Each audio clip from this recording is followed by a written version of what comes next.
Well, here we are. It's nearly 2 o'clock in the afternoon here.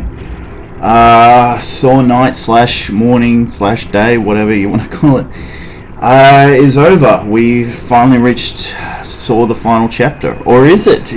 That is the question. This was not as bad as I remember it being. Perhaps I've seen some really bad stuff recently, but I think my main problem with this one is all the stuff that happens with the traps themselves. That's like really bad stuff. I think that stuff had to be like re-racked and redone, and they weren't given enough time. Now, if you listen to the commentary on this, they had really big plans. Like it was going to be a two-part finale to the series, and then we're going to explain like everything. Then we're going to go into everything, how all the traps came about, how they set all these big elaborate games up. It was going to be like how all the pig mask people came about. Now, my understanding is partway through prep work for this, they got told like this is going to be the last one. We're not going to give you another one after this. And that's unfortunate because it sounded like their plans were really big and elaborate. Like it was going to be a two big part finale, which I think would have been well. What we got wasn't that good, unfortunately. Now that comes about like, hey, if they'd been told at the outset of the sixth one they were going to be right, but no, they weren't.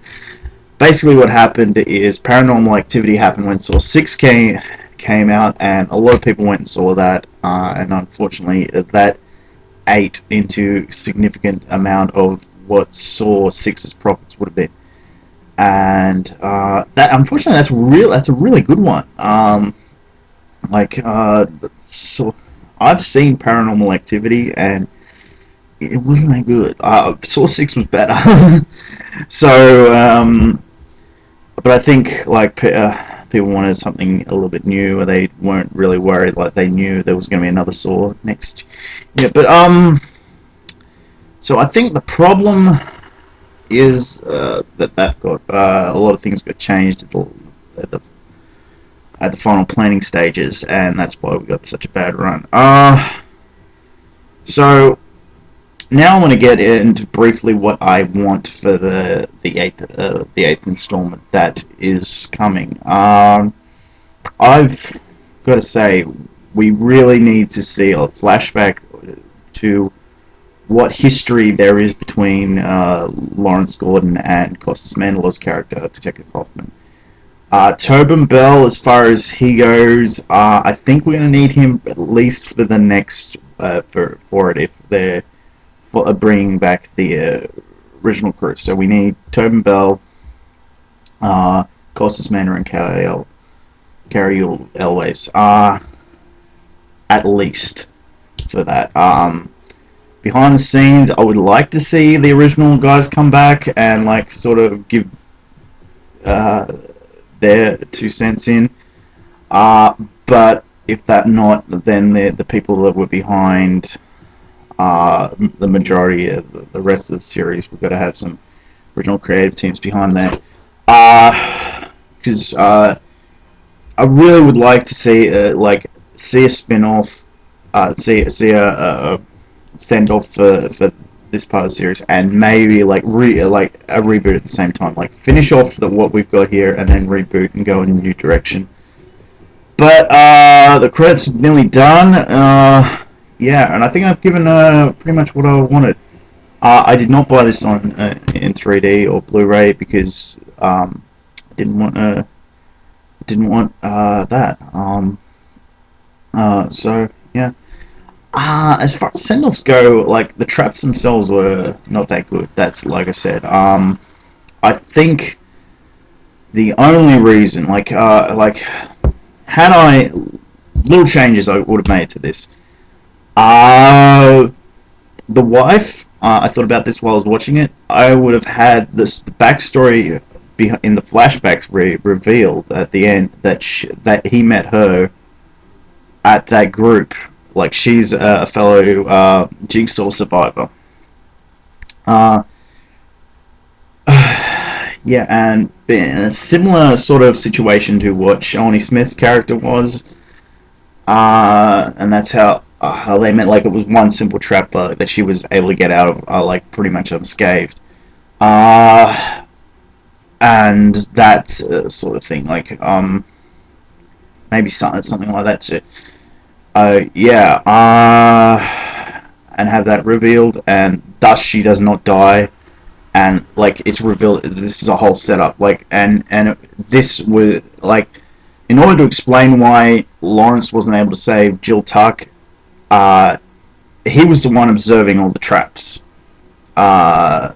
This was his like first baby, like his first time running the game, so to speak. That is why he wasn't able to get to her in time. And like, now, for those of you who don't know, it's revealed in the commentary that those two other pig mask guys are the two guys from the public trap, and that was going to be another big reveal as well.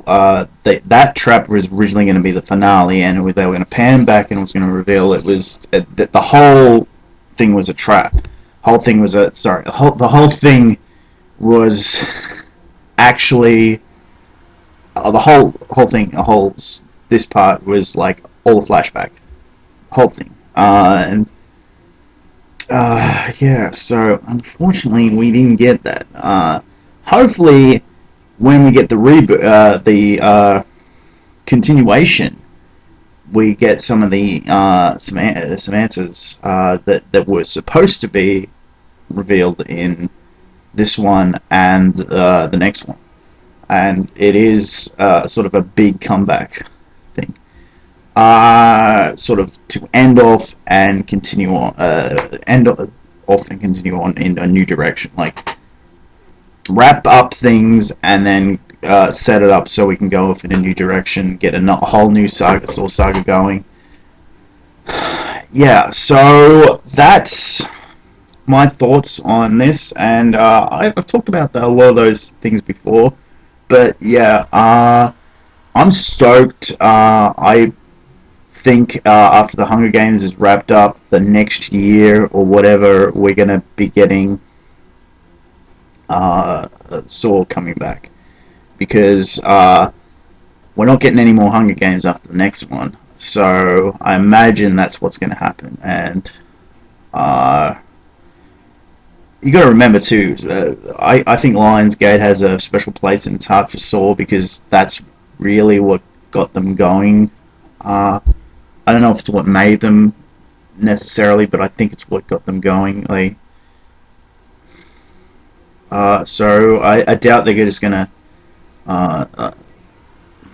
not do what's right by the Saw fans, because Saw fans are what help make them as well.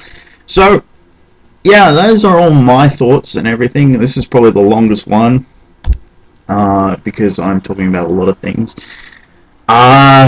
Yeah, so the X-Men thing, Origins Wolverine, that has definitely got to come about. Otherwise, I'm probably going to have to do one of these again, and God only knows what Mirror Magpie will have me do.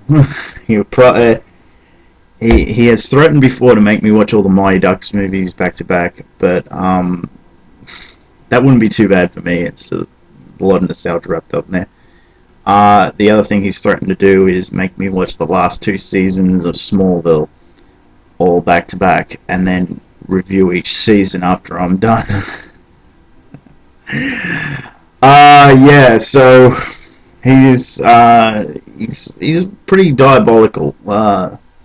That Mirror Magpie. Don't cross it like I did.